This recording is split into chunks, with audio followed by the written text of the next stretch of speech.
Minsan nga kung magluluto kayo ng manok, subukan nyo naman yung ganitong luto. Nako, itsura at amoy pa lang, ulam na ulam na. Kita nyo naman, hindi ko na kailangan magsalita.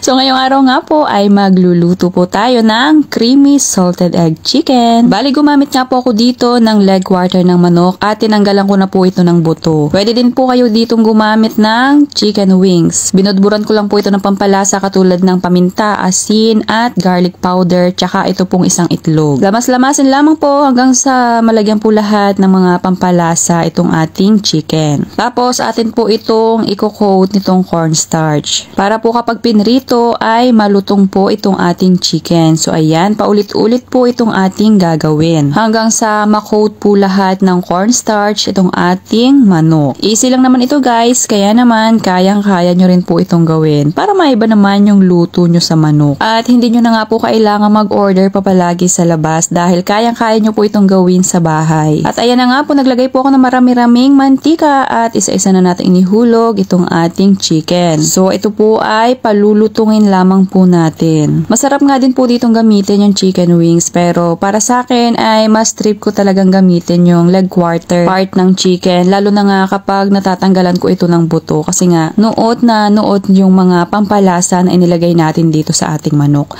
So ayan, kapag ganito na po kalutong ay atin nang hahanguin at atin po muna yang isa-set aside.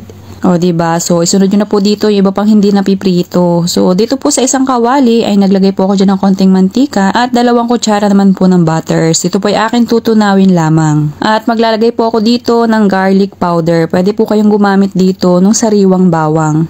Kataon lamang po na hindi na nga po ako nakapaghiwa, so yan na lamang po yung aking ginamit. So dahil nga po salted egg chicken yung ating gagawin, ay maglalagay po ako dito ng salted egg. Pero ang ginamit ko po dito is salted egg spread. Kumbaga po palaman po ito na gawa sa salted egg. Na pwede nga din pong gamitin sa mga ganito pong lutuin. Pero pwede po kayo gumamit nung literal na salted egg ha. Nagkataon lamang po na ito yung available dito sa aking kusina. So halu-haluin po at kapag ka nagkukuluan ng ganyan ay maglalagay po ako dito ng kalahati ng all-purpose cream. Dahil creamy salted egg chicken nga po yung ating gagawin. Pero pwede po kayong maglagay dito ng evaporated milk sa halip nga po na all-purpose cream. So ayan, kapag nagkukuluan na, naglagay po ako dito ng dahon ng kangkong. Ito naman po ay optional lang. Pwede pong wala niyan. Gusto ko lang po yung medyo may paberde ba dito sa ating creamy salted egg chicken. So halu-haluin lamang po at pwede nyo na pong ilagay dito yung ating mga pinrito kaninang manok. So ayan, kung umabot ka nga po hanggang dito sa part ng ating video, aba, siguradong nagustuhan mo itong ating recipe sa manok. Kaya naman, pakipusuan nyo na po ito. And syempre, mag-comment na rin po kayo ng I love creamy salted egg chicken. At paki-like and follow nyo na rin po itong aking munting kusina.